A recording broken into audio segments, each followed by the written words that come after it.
ఆంధ్ర మరియు తెలంగాణలో number 1 online క్లాసెస్లు మరియు ఎగ్జామ్స్ అందిస్తున్న సంస్థ హర్షిత్ ఇన్స్టిట్యూట్ యూట్యూబ్ ఛానల్. అందిస్తున్న కోర్సులు గ్రూప్ 1, 2, 3, 4 ఎస్ఐలు, కానిస్టేబుల్ మరియు ఆర్ఆర్బీలు. మరిన్ని వివరాలకు మన వెబ్సైట్ని సందర్శించండి లేదా యాప్ని డౌన్లోడ్ చేసుకోండి. లాస్ట్ క్లాస్లో సైన్స్ అండ్ టెక్నాలజీ గురించి మనం ఏ విధంగా చదవాలా, గ్రూప్ 1, గ్రూప్ 2 కానీ అదేవిధంగా ఎస్ఐస్ కానీ గ్రూప్ 3 ఎగ్జామినేషన్స్లో ఈ సైన్స్ అండ్ టెక్నాలజీ యొక్క ఇంపార్టెన్స్ ఏంటి, ఏ విధంగా మనం చదవాలి, ఏ టాపిక్స్ మీద మనం కాన్సన్ట్రేట్ చేయాలనేటువంటి దాని మీద మనం నిన్న ఒక చిన్న అవగాహనలాగా తెలుసుకున్నాము. అయితే దానికి అనుబంధంగా సైన్స్ అండ్ టెక్నాలజీ గురించి మేజర్గా మనకి ఈరోజున అడుగుతున్నటువంటి current events, science and technology current events ప్రతి ఎగ్జామినేషన్కి ముందు జరగబోయేటువంటి ఈవెంట్స్, 1 year ఈవెంట్స్ గురించి తప్పనిసరిగా అడుగుతూ ఉంటాడు. ప్రతి నెలలో కూడా ఒక 20-25 ఈవెంట్స్ వస్తాయి. ఆ ఈవెంట్స్ అది స్పేస్ టెక్నాలజీ కావచ్చు, మిజైల్స్ కావచ్చు, బయోటెక్నాలజీ కావచ్చు, ఎన్విరాన్మెంట్ సైన్స్ కావచ్చు, లేదా ఏదైనా కావచ్చు. సో వాటిని కూడా మనము వీటికి అనుబంధంగా కంటిన్యూషన్గా మనం రెగ్యులర్గా దాని మీద చదువుతూ ఉన్నట్లయితే ఈ సైన్స్ అండ్ టెక్నాలజీ అనేటువంటిది మనకి ఈజీగా మనం ఆన్సర్ చేయడానికి ఎక్కువ అవకాశాలు ఉంటాయి. సో లాస్ట్ రోజున అసలు మనకి ఫస్ట్ టాపిక్ బయోటెక్నాలజీ అనేటువంటి కంటెంట్ని మనం చదవాలి అని చెప్పి నిన్న చెప్పాం. First topic biotechnology. అసలు ఈ బయోటెక్నాలజీ అంటే ఏంటి, బయోటెక్నాలజీకి అనుబంధంగా ఉన్నటువంటి జనరల్ సైన్స్కి లింకప్ చేసినటువంటి టాపిక్స్ గురించి తెలుసుకుంటేనే బయోటెక్నాలజీ గురించి మనకు అర్థమవుతుంది, లేకపోతే అర్థం కాదు. సో ఈ బయోటెక్నాలజీకి అసలు బేస్ కాన్సెప్ట్ డిఎన్ఏ అనేది మనకు అందరికి తెలిసినటువంటి విషయమే. అసలు ఆ డిఎన్ఏ అంటే ఏంటి, ఆ డిఎన్ఏ ఎక్కడ ఉంటుంది, అది ఏం చేస్తుంది అనేటువంటి మనకు తెలియాలంటే ముందు దానికి కనెక్ట్గా ఉన్నటువంటి subject cell organelles, chromosome structure, DNA structure, RNA structure, వాటితో పాటు జెనెటిక్ డిసీజెస్ను కూడా, జన్యు సంబంధిత వ్యాధులను కూడా తెలుసుకుంటేనే మనము ఈ బయోటెక్నాలజీ అనేటువంటి టాపిక్లోకి మనం వెళ్ళటానికి అవకాశం లేదు. సో ముందుగా మనం తెలుసుకోవాల్సింది ఏంటంటే ఈ జీవ సాంకేతిక పరిజ్ఞానానికి అనుబంధంగా ఉన్నటువంటి జనరల్ సైన్స్ సంబంధించినటువంటి ఒక 3 టాపిక్స్ని మనం ముందుగా చూడాలి. ఈ 3 టాపిక్స్లో మొట్టమొదటిది కణము, కణాంగాలు. కణము, కణాంగాలు, cell and cell organelles. Cell and cell organelles first topic మనం చూడాల్సినటువంటిది సెల్ అండ్ సెల్ ఆర్గనెల్స్. రెండవది క్రోమోజోమ్స్.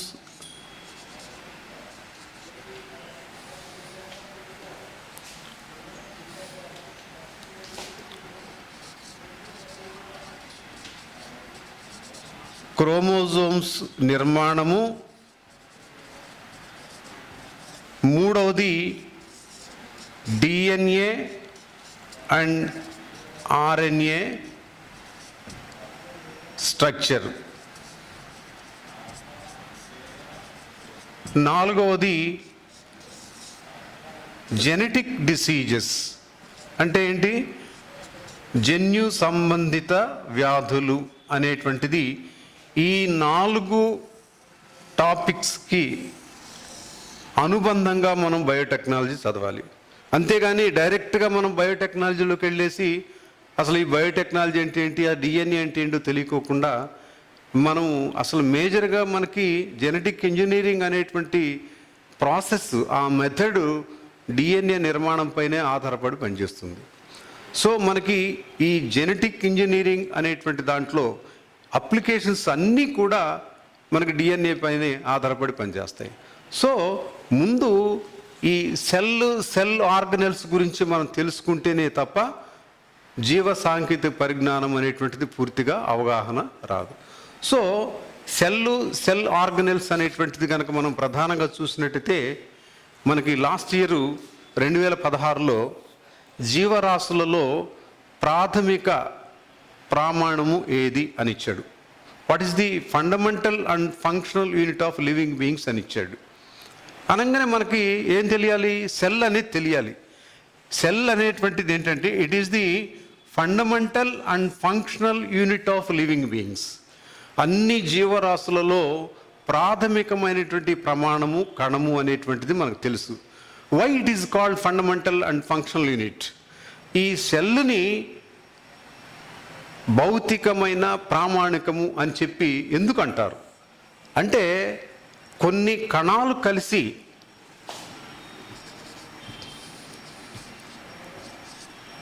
కణజాలాలుగా మార్పు చెందుతాయి. కొన్ని కణజాలాలు కలిసి అవయవాలుగా మార్పు చెందుతాయి. అవయవాలు అవయవ వ్యవస్థని అభివృద్ధి చేస్తాయి. అన్ని వ్యవస్థలు ఏర్పడితే అది సంపూర్ణ జీవరాశిగా తయారవుతుంది. ఇది సంపూర్ణ జీవిగా రూపాంతరం చెందుతుంది. So a group of cells forms a tissue and a group of tissues aggregate to constitute an organs. Organs developed the organ system and finally it became complete organism. Okay, అందువలన ఈ విధమైనటువంటి నిర్మాణం కాబట్టి దీన్ని ఫండమెంటల్ అండ్ ఫంక్షనల్ యూనిట్ అని చెప్పి మనము దీన్ని డిసైడ్ చేస్తాం. Okay, so cell is the fundamental and functional unit of living beings అన్నాం అంటే కణాలు కణజాలాలుగా మార్చుతాయి, కణజాలాలు అవయవాలుగా మార్చుతాయి, అవయవాలు అవయవ వ్యవస్థని అభివృద్ధి చేస్తాయి. అన్ని అవయవ వ్యవస్థలు కలిస్తేనే అది ఒక సంపూర్ణ జీవరాశిగా మార్పు చెందుతుంది, రూపాంతరం చెందుతుంది అనేటువంటిది మనము తెలుసుకోవాలి. ఇక్కడ మనకి సెల్ అనేటువంటి దాంట్లో సజీవ కణాలు నిర్జీవ కణాలు అనేటువంటివి ప్రధానంగా మనం చూస్తుంటాం. మొట్టమొదట సజీవ కణాన్ని గుర్తించిన శాస్త్రవేత్త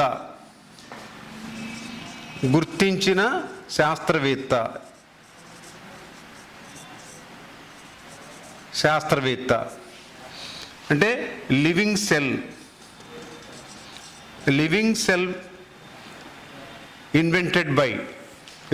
వాజ్ ఇన్వెంటెడ్ బై ఎవరు? యాంటనీ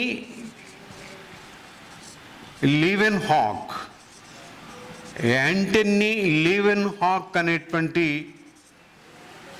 శాస్త్రవేత్త మొట్టమొదట సజీవ కణాన్ని గుర్తించాడు. ఇంకా ఏం చేశాడు? మొట్టమొదట సూక్ష్మజీవుల ఉనికిని గుర్తించిన శాస్త్రవేత్త కూడా యాంటనీ లీవెన్హాక్. సూక్ష్మజీవుల ఉనికిని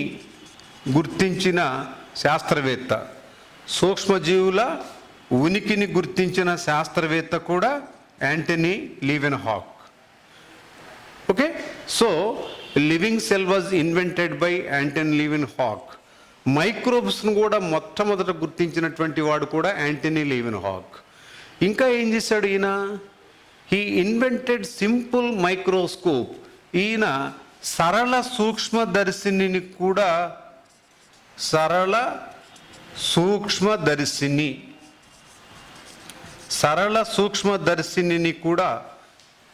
ఈయన కనిపెట్టాడు.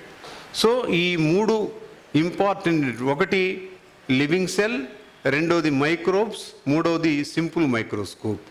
ఈ మూడిటిని గుర్తించినటువంటి శాస్త్రవేత్త ఎవరంటే యాంటనీ లీవెన్హాక్. సో సజీవ కణాన్ని మొట్టమొదట కనుగొనిన శాస్త్రవేత్త యాంటనీ లీవెన్హాక్ అనేటువంటిది మనం తెలుసుకున్నాం. ఆయన ఇంకా ఏం చేశాడు?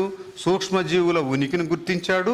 అదేవిధంగా సింపుల్ మైక్రోస్కోప్ సరళ సూక్ష్మదర్శిని కూడా కనుక్కున్నాడు. రెండవది నిర్జీవ కణాన్ని కనుగొనిన శాస్త్రవేత్త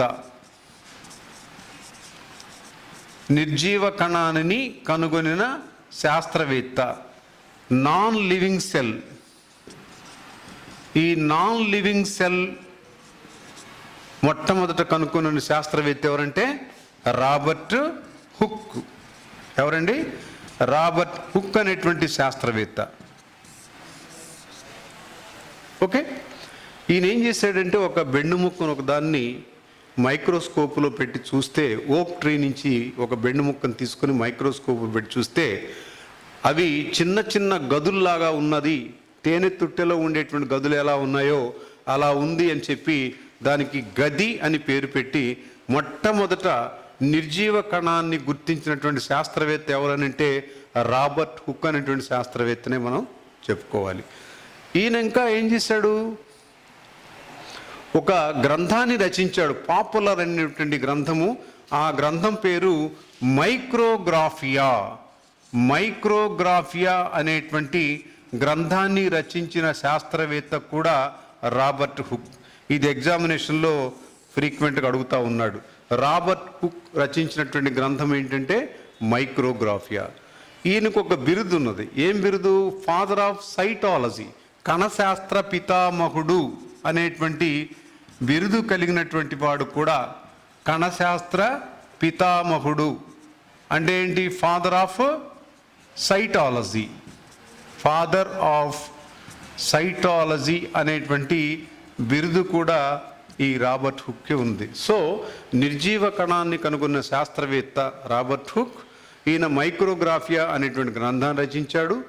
ఈయనకి కణశాస్త్ర పితామహుడు అని బిరుదు కూడా ఉన్నది. ఓకే, ఇది మనకి ఫండమెంటల్గా తెలుసుకోవాల్సినటువంటి ఆవశ్యకత. తర్వాత మనము జనరల్గా ఏంటంటే వేరియేషన్ అనేటువంటిది ప్రతి ఒక్క కణానికి వ్యత్యాసాలు ఉంటాయి. ఇక్కడ మనము రెండు కణాలని కనుక మనం పరిశీలించినట్లయితే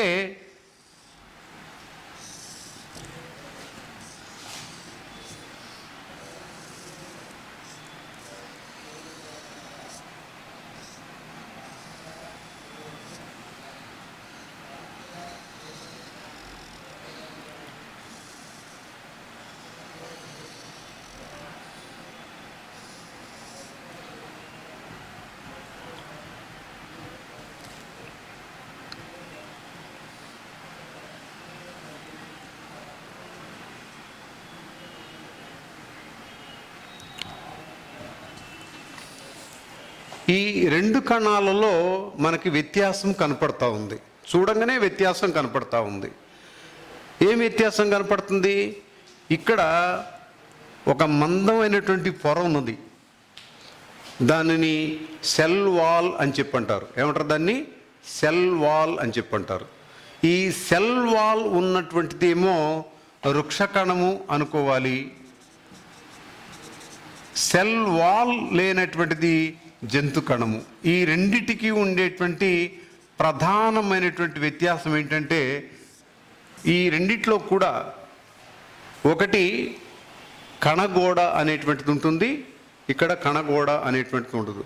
మనము ఈ సెల్ ఆర్గనెల్స్ చెప్పుకునేటప్పుడు వీటి గురించి మనం క్లియర్గా డిస్కస్ చేద్దాం. ఇప్పుడు సెల్ గురించి నాన్ లివింగ్ సెల్, అదేవిధంగా లివింగ్ సెల్ని కనుక్కున్నటువంటి శాస్త్రవేత్తలు కూడా మనం తెలుసుకున్నాం. దీంతోపాటు ఒక కణం నుంచి మరొక కణము అభివృద్ధి చెందాలి అంటే ఎలా జరగాలి? ఒక కణం నుంచి మరో కణము ఉత్పత్తి కావాలి అంటే ఏం జరగాలి? విభజన జరగాలి. ఈ విభజన జరిగితేనే క్రొత్త కణాలు ఏర్పడతాయని చెప్పి మనకు తెలుసు. అయితే క్రొత్త కణాలు ఎక్కడి నుంచి ఉత్పత్తి అవుతాయి అంటే ఉన్నటువంటి మాతృ కణాల నుంచే, అంటే ఉన్నటువంటి ఎగ్జిస్టింగ్ సెల్స్ నుంచే క్రొత్త కణాలు ఏర్పడతాయి అని ఒక శాస్త్రవేత్త, విర్షో అనేటువంటి శాస్త్రవేత్త ప్రతిపాదించాడు. ఎవరైనా విర్షో అనేటువంటి శాస్త్రవేత్త ఏం చేశాడంటే క్రొత్త కణాలు పూర్వ కణాల నుంచే ఉద్భవించుతాయి అని చెప్పి ప్రూవ్ చేసినటువంటి వాడు విర్షో అనేటువంటి శాస్త్రవేత్త. ఇక్కడ కణ సిద్ధాంతాన్ని ప్రతిపాదించినటువంటి శాస్త్రవేత్తలు కూడా మనం తెలుసుకోవాలి. ఇప్పుడు వరకు కూడా మనకి నాన్ లివింగ్ సెల్ ఎవరు కనుక్కున్నారు, లివింగ్ సెల్ ఎవరు కనుక్కున్నారు, అదేవిధంగా క్రొత్త కణాలు ఎలా ఏర్పడతాయి అనేటువంటిది ఎవరు చెప్పారు. దీంతో పాటు కణ సిద్ధాంతాన్ని ప్రతిపాదించిన శాస్త్రవేత్తలను కూడా మనం తెలుసుకోవాలి. ఈ కణ సిద్ధాంతాన్ని ప్రతిపాదించిన శాస్త్రవేత్తలు ఇద్దరు ఉన్నారు. సెల్ థియరీ, ఎవరు వాళ్ళిద్దరు? ఒకడు థియోడర్ ష్రాన్ అండ్ ష్లైడన్ అనేటువంటి ఇద్దరు శాస్త్రవేత్తలకు కూడా కణ సిద్ధాంతాన్ని ప్రతిపాదించారు. ఇద్దరు శాస్త్రవేత్తలు కణ సిద్ధాంతాన్ని ప్రతిపాదించారు. ఓకే, సో దీంతో పాటు మనకి ఒక కణము నుంచి మరొక కణము ఏర్పడాలంటే డివిజన్ జరగాల్సిందే. సెల్స్ అన్నీ కూడా డివిజన్ జరిగితేనే మన కొత్త కణాలు అనేటివి ఏర్పడతాయి.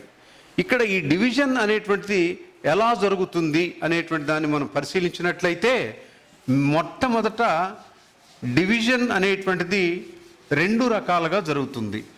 ఒకటి సమవిభజన, రెండు అసమ విభజన.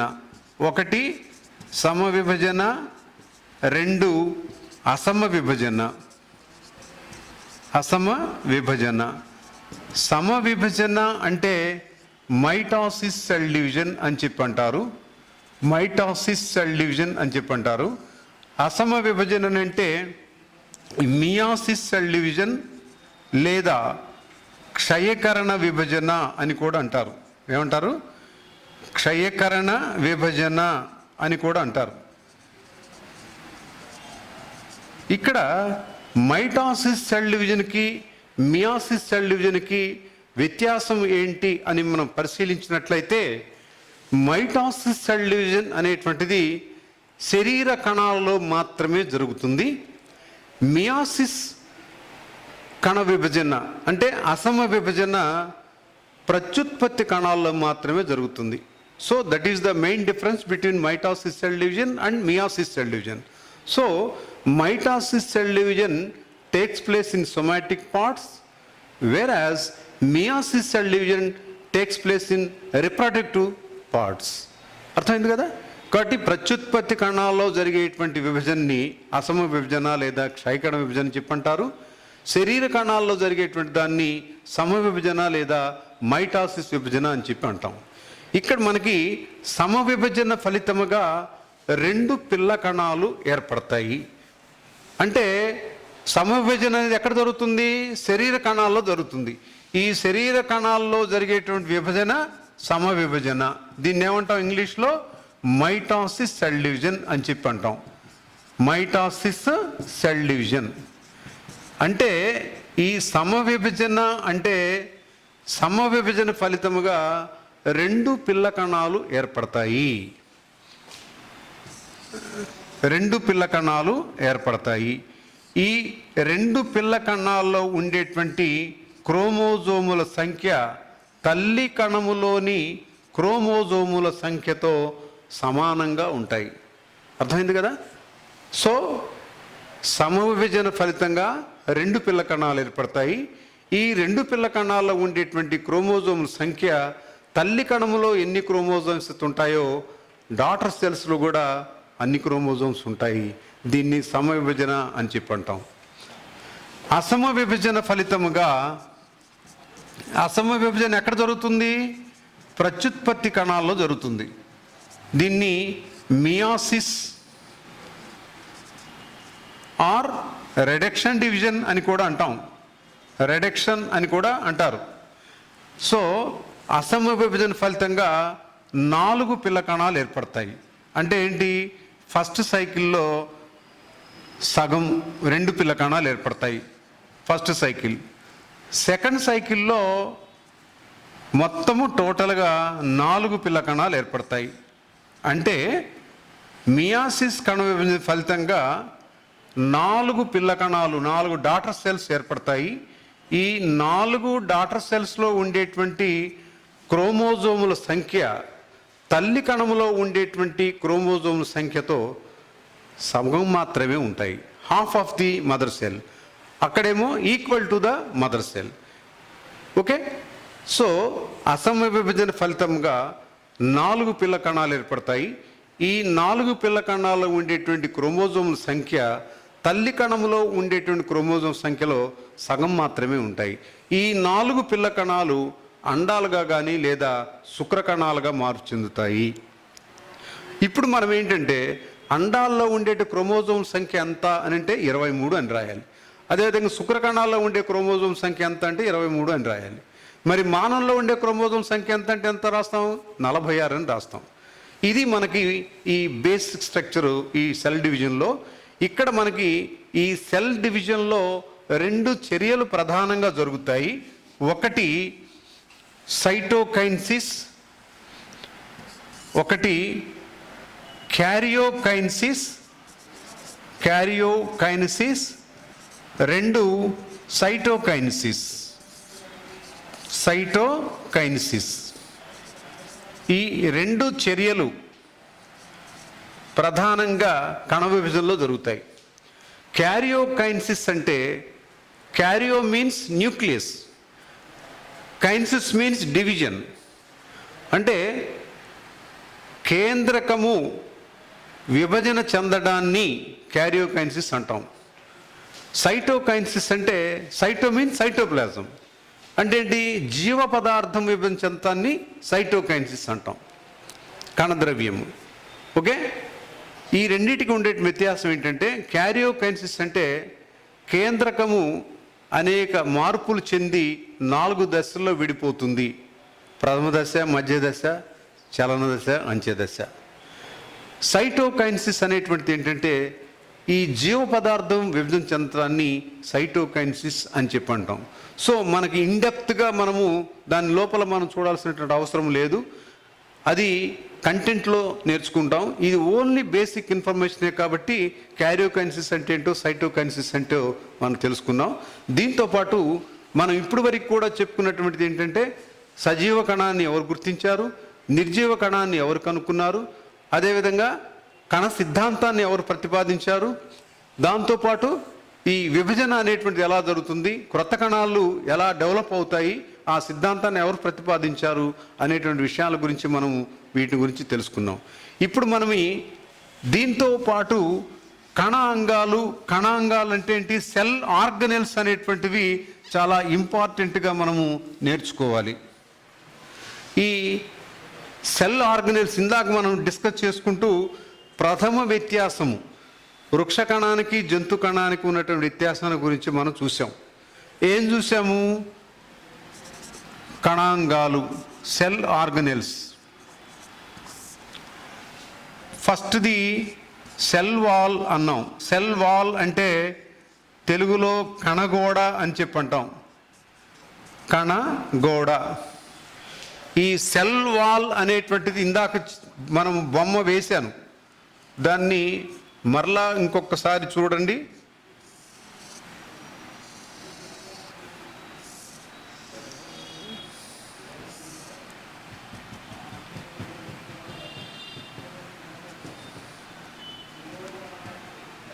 ఇది సెల్ వాల్, దీన్ని కణగోడ అని చెప్పంటాం. ఇది ప్లాంట్ సెల్, వృక్షకణము.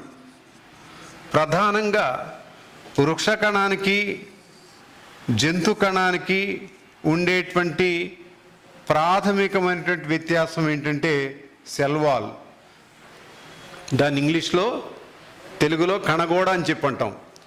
ఈ కణగోడ అనేటువంటిది సెల్యులోజ్ అనేటువంటి కర్బన సంయోగిక పదార్థముతో నిర్మితమై ఉంటుంది.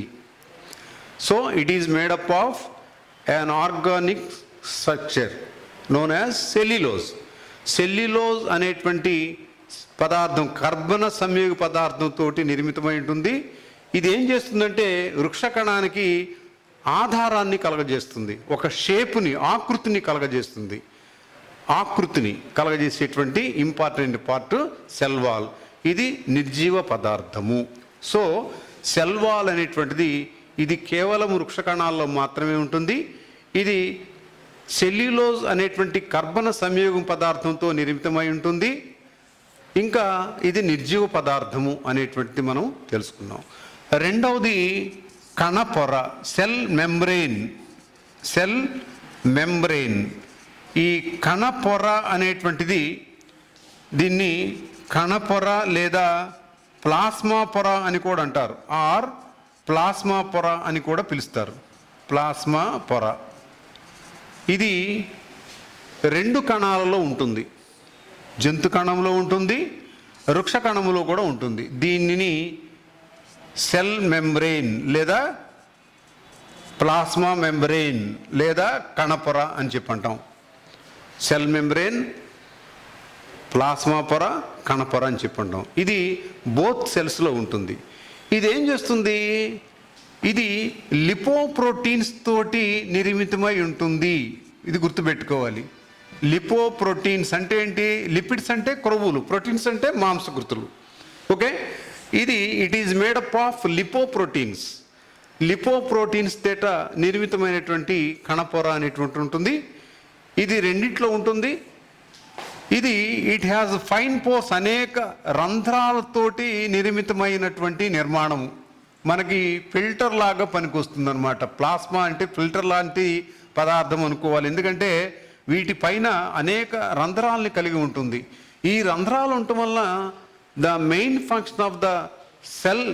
Function of cell membrane is to transport the material in and out of the cell.